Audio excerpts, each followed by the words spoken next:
I'm not sure why rides back home always seem shorter than rides going to a new place. I think in this moment, it's the thoughts of Rome still burning in my memory. The basilicas, the Colosseum, the people, the culture, the history, the art. Viva Italia, man, Viva Italia. After many hours driving, we roll into a town called Ferrara and get off the bus in front of a castle surrounded by a moat. Talk about walking through a time portal. The castle Estense is the huge fortress, a medieval structure complete with towers, moat, and drawbridges in the center of town. It's a large block with 4 corner towers. On the outside, the castle essentially presents the appearance given to it by Girolamo the Carpi in the second half of the 16th century.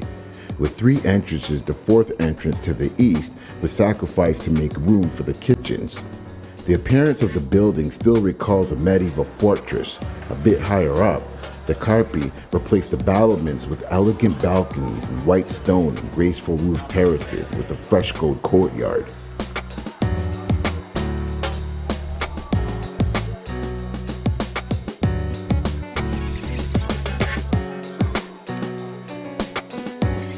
The wells were to provide water in time of drought. The round stone balls piled up all over were ammunition for catapults. A little further down is Ferrara Cathedral. It's the largest and main basilica in Ferrara and is dedicated to St. George, the patron saint of Ferrara. The basilica was begun in 12th century AD and consecrated in 1135.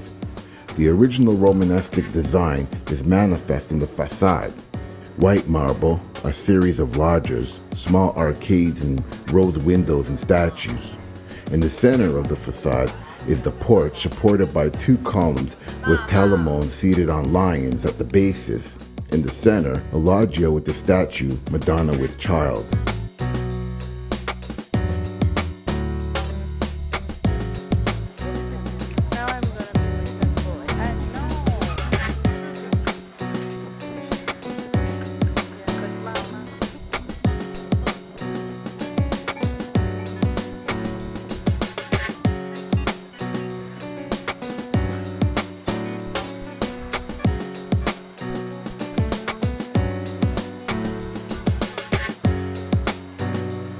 We moved through the main court and passed by Schifanoia Palace, a Renaissance palace built for the Este family.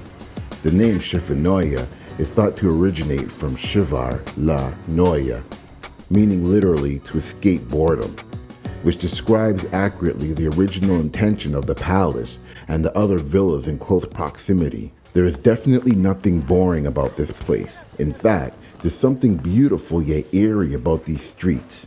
I could be wrong, but I feel like this town has lots of stories and lots of bones and closets. It's like you can still see the bloodstains in the cracks of the cobblestone. For example, in 1586, a known musician, Gesualdo, who married his first cousin, Donna Maria, whom after 2 years began to have a love affair with Fabrizio, the Duke of Andria.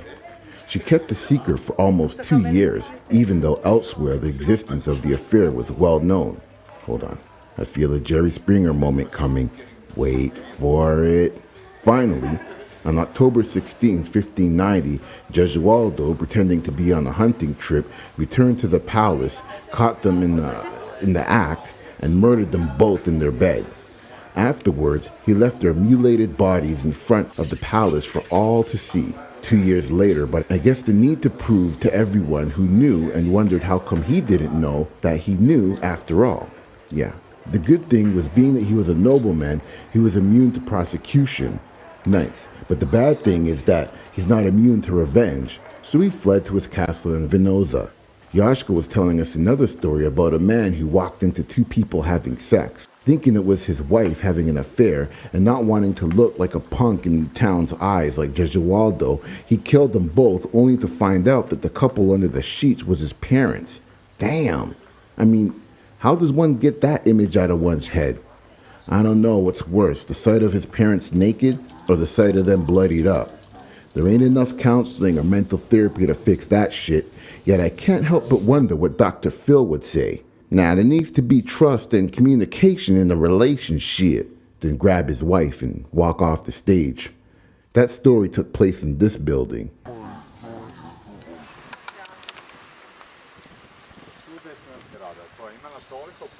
We'll leave the center of Ferrara and head to the Diamond Palace. This is one of the most famous palaces in Italy, as well as one of the most influential examples of Renaissance European architecture. Designed by Baggio Rossetti, with construction starting in 1493. The most striking feature is its exterior walls, which consist of some 8,500 white with pink veined marble blocks carved to represent diamonds. Obviously, it's where it gets its name from. The palace today houses the National Gallery of Art in Ferrara with frequent exhibitions. Ferrara is renowned for music as well as the visual arts. The painters established links with Flemish artists and their techniques, exchanging influences in the color and composition choices. Composers came to Ferrara from many parts of Europe, especially France. Ferrara is also surrounded by more than 9 kilometers of ancient walls, mainly built in the 15th and 16th centuries. Okay, enough horsing around. I'm hungry, and we need to get back on the bus soon. We headed back into town and found a nice, quiet restaurant. The good thing about these small town restaurants is that they are authentic and original. A real taste of Italy. The bad thing is no one speaks English or English that well. After failing to find some word on the menu that even resembles an English word, we each closed our eyes and pointed at whatever. You only live once, right? 20 minutes of everyone, waitress, Goga, and myself, being lost in translation. Then 15 or 20 minutes later, and the waitress brings us this. You know what? It tasted amazing. And the waitress was great too. Except for the fact that all the umbrellas came crashing down on us as soon as we paid our bill. Punishment for not knowing the language? Maybe. But we're alive. Ice cream for dessert, then it's back on the bus. Where are my Smarties at? Cool. Instead of going back to Zagreb, part of Goga's diabolical plan to get us to Venice was to spend the night here in Rijeka. We got off the tour bus and bid our farewells to Joshko, the drivers, and some new friends we made along the way. Rome, the Vatican, Orvieto, Ferrara was amazing, but driving by Florence really bothered me, so next year the plan is to come back. Rijeka is beautiful, but we're not done with Italy yet, as we're heading out to Venice in the morning.